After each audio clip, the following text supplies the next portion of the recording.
Form fill up করছে 100 টাকা নিচ্ছে, ও তৃণমূলের রাজত্ব পেয়ে গেছে, তৃণমূলের মতো দুর্নীতি আরম্ভ করেছে ও। কিসের ফর্ম এটা? অন্নপূর্ণা যোজনা। গৌহাট পঞ্চায়েতের সামনে ফর্ম ফিল আপে অর্থ আদায়ের অভিযোগ। অন্নপূর্ণা যোজনা ফর্ম ফিল আপে টাকা নেওয়ার অভিযোগ। তদন্তের আশ্বাস গৌহাট গ্রাম পঞ্চায়েত প্রধানের।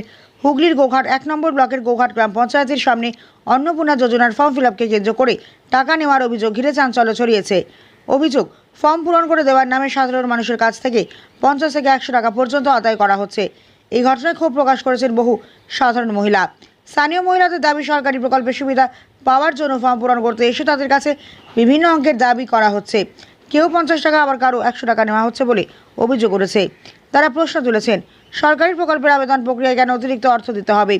এই প্রসঙ্গে গৌহাট গ্রাম পঞ্চায়েতের বিরোধী দলনেতা সিদ্ধেশ্বর পাখিরা বলেন, বিষয়টি অত্যন্ত উদ্বেগজনক। যদি সত্যি সাধারণ মানুষের কাছ থেকে টাকা নেওয়া হয়ে থাকে, তাহলে প্রশাসনের উচিত দ্রুত তদন্ত করে দোষীদের বিরুদ্ধে ব্যবস্থা নেওয়া। অন্যদিকে গৌহাট গ্রাম পঞ্চায়েতের প্রধান সান্ত্বনা মান্না জানান, তিনি এই অভিযোগের কথা প্রথম সংবাদ মাধ্যমের মাধ্যমেই জানতে পেরেছেন। ঘটনার বিষয়ে অবগত হওয়ার পর তিনি বিষয়টি খতিয়ে দেখার উদ্যোগ নিয়েছেন। তিনি বলেন, অভিযোগের সত্যতা যাচাই করে প্রয়োজনীয় পদক্ষেপ নেওয়া হবে। ঘটনাকে কেন্দ্র করে এলাকায় ব্যাপক আলোচনা শুরু হয়েছে। এখন তদন্তের ফলাফলের দিকে তাকিয়ে রয়েছেন সাধারণ মানুষ। গৌহাট থেকে রাজু আলী খানের report, Jamalpur news live. Form fill up করছে 100 টাকা নিচ্ছে, ও তৃণমূলের রাজত্ব পেয়ে গেছে, তৃণমূলের মতো দুর্নীতি আরম্ভ করেছে ও। কিসের ফর্ম এটা? অন্নপূর্ণা যোজনা ফর্ম। ফর্মটা কি ওনারাই দিচ্ছেন, আপনাদেরকে নিয়ে যেতে হচ্ছে? আমার এখান থেকে 50 টাকা বিনামূল্যে ফর্ম দেওয়া হচ্ছে, আর উনি শুধু ফর্মটা ফিল আপ করেছে 100 টাকা করে নিচ্ছে। 100 টাকা দেওয়া যাবে না, 100 টাকা করে ফর্ম ফিল আপ করতে হবে না। পয়সা দিয়ে কোনো ফর্ম ফিল আপ হবে না। এখানটা কোন জায়গা? গোঘাট গ্রাম পঞ্চায়েত। আপনার নাম? আমার নাম দুলাল সিং। আমি এই দুজনের করেছি, 50 টাকা করে নিয়েছি, এদিকে শুধু একটা করেছি, আর কার কাছ থেকে করি না। অভিযোগ যেটা উঠছে যে আপনি নাকি 100 টাকা করে না না, 100 টাকা জিজ্ঞেস করো না, আমি কারো কাছে নিয়েছি জিজ্ঞেস করো, কারো কাছে নিয়ে কত করে নিচ্ছেন? আমি 50 টাকা করে নিয়েছি। এর আগে পরে একজন আমি ওনাকে ফর্মটা নিয়ে এসে জিজ্ঞাসা করেছি, আপনি কত নিচ্ছেন? আরে লোকজন বেশি ভিড় হয়েছে বলে আমি বলে দিয়েছি, আমি 50 টাকা করে বেশি নিইনি। 50 টাকা ভিড়ের মধ্যে বলে দিলেন 100 টাকা। ভিড় দেখে অনেক কাস্টমার ছুটে গেছে বলে। আমার সময় নেই, আমাকে লোকে জোর করে ধরে রেখেছে এখানেতে। না না, বলছি দাদা, ফর্মটা কি আপনি দিচ্ছেন নাকি যার ফর্ম না না, তাকে নিয়ে আসছেন? ফর্ম নিয়ে এসছে ওরা, আমি আপনি বসেছিলাম, fill আমাকে up করে একজন বলেছে। দিচ্ছেন, 50 টাকা নিচ্ছেন?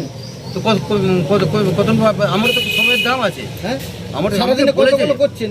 আমি এই তো দুটো করেছি, আমার এটা পেশা নয়, আমার এটা পেশা নয়, এটা হ্যালো, আমার এটা পেশা নয় এটা। তাহলে আপনি করছেন কেন?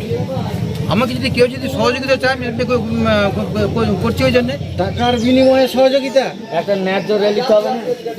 আপনার নাম? আপনার নাম? দাদা, আপনার নাম? কত করে নিচে জিজ্ঞেস করো না, জিজ্ঞেস করো না, কত নিচে জিজ্ঞেস করো না। বলছি দাদা, আপনার নাম? আমার নাম লালমোহন রায়। এখানটা কোন জায়গা? এটা গোঘাট পঞ্চায়েত। চলছে অন্নপূর্ণা যোজনার ফর্ম জমা নেওয়ার কাজ বা দেওয়ার কাজ। সেখানে দেখা যেটা অভিযোগ হচ্ছে যে 100 টাকা করে নেওয়া হচ্ছে ফর্ম ফিল আপ করতে। কী ব্যবস্থা নিচ্ছেন এবং কী বলবেন এই বিষয়টা? দেখুন, আপনাদের থেকেই খবরটা আমি পেলাম। আমি পঞ্চায়েতে 11টা থেকে যখন থেকে এসেছি, পঞ্চায়েতের ভেতর এরকম কিছু চলছে না। আপনাদের মুখ থেকে খবর পেলাম, আমি দেখছি কি ব্যবস্থা নিয়ে যাই ফাঁকে বেরিয়ে। পঞ্চায়েতের বাইরেও একদম সামনেতেই ঘটছে আর কি। এই নিয়ে ক্ষুব্ধ যারা গ্রাহকরা যারা আসছে, এই বিষয়টা কী ভাবছে? আমি বাইরে বেরিয়ে আমাদের বিরোধী দলনেতা যে রয়েছে তাকে নিয়ে দেখছি যে কতটা কি করা যায়, কিছু ব্যবস্থা নেওয়া যায় না। সাধারণ মানুষ এটা নিশ্চিতভাবে বেআইনি, এবং এই সব কাজকে আমরা কোনোদিনই বরদাস্ত করতে পারবো না। কারণ ওদেরকে কেউ বলে দিইনি আমরা যে করুক, ওদের যেন কঠোরতম ব্যবস্থা নেই। এবং পার্টির ছেলেদেরকেও আমি বলেছি, দলের ছেলেদেরকেও, যদি কেউ বাইরে এরকমভাবে অযথা সাধারণ মানুষ খেটে খাওয়া, তাদের এই সামান্য একটা অন্নপূর্ণা ভাণ্ডারের যে যোজনার প্রকল্পের ফর্ম, এই ফর্মগুলো ফিল আপ করছে থেকে জোর জবরদস্তভাবে ওদের কাছ থেকে 100 টাকা করে নিচ্ছে, এটা পুরোপুরি কিন্তু বেআইনি। আমাদের ভিআইপি গ্রুপের মেয়েরা আছে, কাজ করছে, তাদের সঙ্গে যোগাযোগ করলে নিশ্চিতভাবে সেটা ফ্রিতেই হবে। আপনারা কী ব্যবস্থা নিচ্ছেন এর পরিপ্রেক্ষিতে? এর পরিপ্রেক্ষিতে ওনাকে আমি আমার ব্যক্তিগত মতে বলছি যে ওনাকে এখান থেকে ফর্ম ফিল আপ করতে দেওয়া যাবে না, এবং আমাদের এখানে যে ভিআরপিএফ গ্রুপের মেয়েরা আছে, দরকার হলে আমি কালকে একটা টিম এখানে বস করাবো, তারা ফিল আপ করবে। আপনার নাম? আমার নাম সিদ্ধেশ্বর পাখিরা, আমি গোঘাট গ্রাম পঞ্চায়েতের বিরোধী দলনেতা।